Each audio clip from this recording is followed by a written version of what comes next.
Bansos Ya. tahun 2023 itu berakhir November. Bansos itu menurut Undang-Undang APBN berakhir November 2023. Iya, tapi diperpanjang tanpa mengubah APBN. Oke. Kan pelanggaran. Ya. Yang tahun 2024 tiba-tiba dinaikkan. Oke. 2024 ya. Iya. 2024 dan dibayarkan Januari Februari. Padahal undang-undangnya yang tahun 2024 itu baru disahkan 16 Oktober. Oh, harusnya 16 Oktober ya. Harusnya nunggu perubahan APBN Iya. kayak itu, tapi dipaksakan dinaikkan, lalu dibagi di situ. Iya. Nah, di situ pelanggaran terhadap undang-undang. Iya. Nah, ini masuk. Mahfud MD mengatakan Jokowi melanggar undang-undang. Bansos seharusnya berakhir pada November 2023, tapi oleh Jokowi dibagi-bagi pada Januari dan Februari 2024 tanpa adanya perubahan APBN.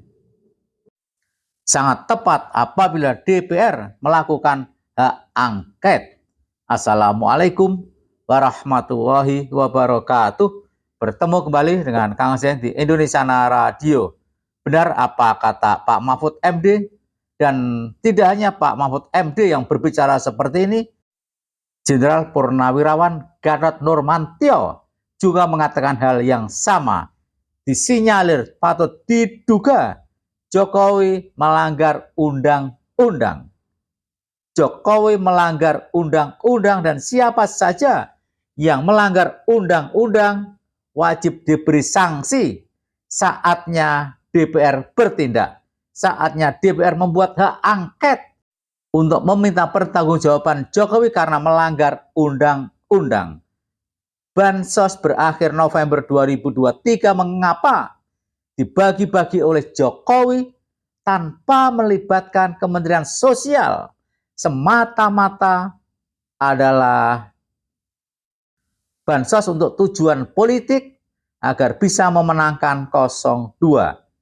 Sangat tepat apabila DPR segera menggulirkan hak angket yang ujungnya nanti bisa memakzulkan Jokowi. Kasus bansos itu sementara ini temuan kami itu ada pelanggaran. Iya. Kalau pelanggaran pelaksanaan undang-undang itu bukan ke pemilu, Iya. tapi ke DPR. Iya. Apa misalnya? Ini ya, bansos Iya. tahun 2023 itu berakhir November. Bansos itu menurut Undang-Undang APBN berakhir November 2023. Iya, tapi diperpanjang tanpa mengubah APBN. Oke. Kan pelanggaran. Iya. Profesor Mahfud MD ini juga sekaligus menjawab kritikan dari Yusril Iza Mahendra yang mengatakan kecurangan Pilpres tidak tepat apabila dibawa ke DPR untuk melakukan hak angket. Bukan begitu, Yusril?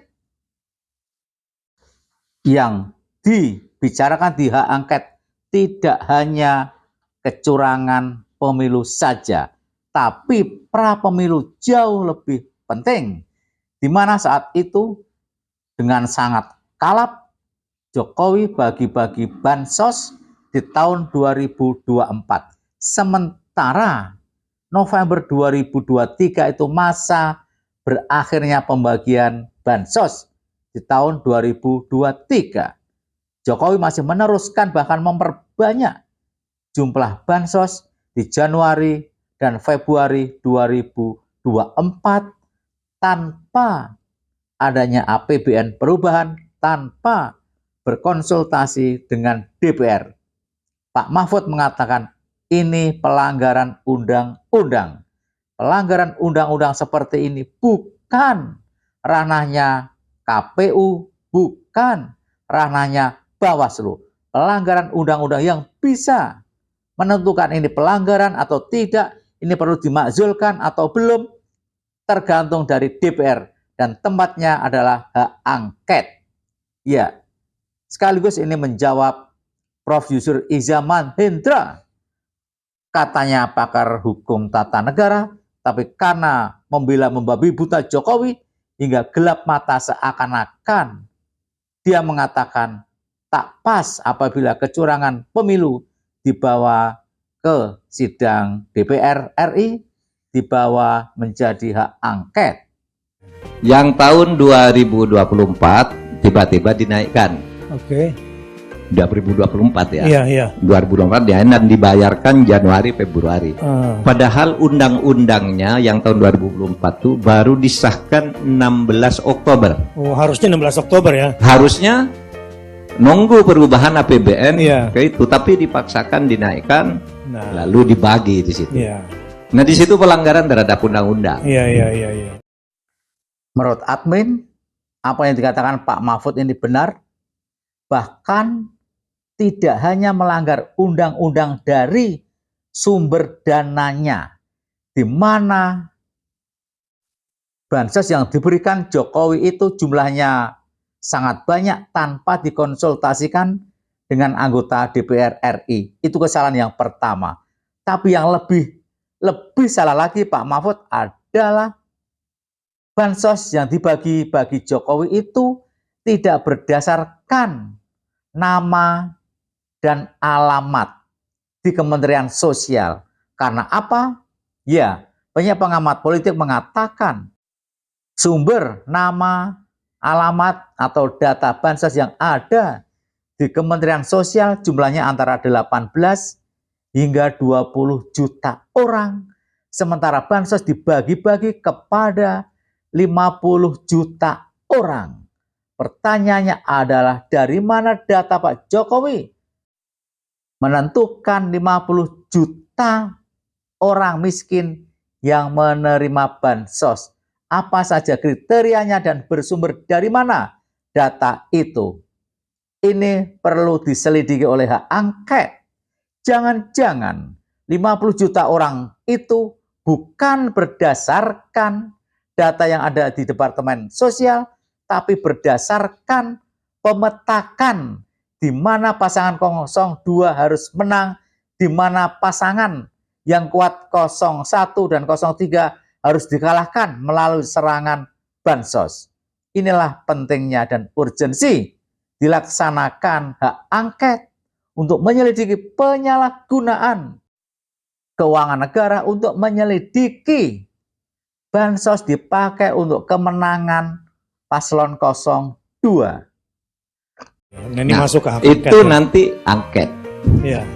Apakah Anda optimis angket? Ya kita lihat aja dulu, karena Iya. angket ini tergantung politik. Kalau Iya. sebagian parpol itu menyatakan tidak, ya tidak akan jadi juga. Rakyat bertumbuh pada keberanian DPR RI untuk memanggil siapa saja yang terlibat dalam pembagian bansos, siapa saja yang terlibat dalam kecurangan Pilpres. Yang pasti rakyat mengharapkan agar Jokowi dipanggil, karena Jokowi lah yang bertanggung jawab karena memakai dana bansos berlipat-lipat dan dibagi kepada siapa saja terserah Jokowi. Jelas ini melanggar undang-undang, kata Pak Prof. Mahfud. Rakyat hanya berharap DPR berani untuk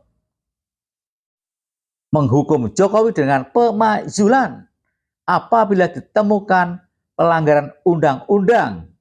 Dalam hal ini pelanggaran bansos yang jumlahnya berlipat-lipat dipakai di tahun 2024 tanpa perubahan undang-undang APBN.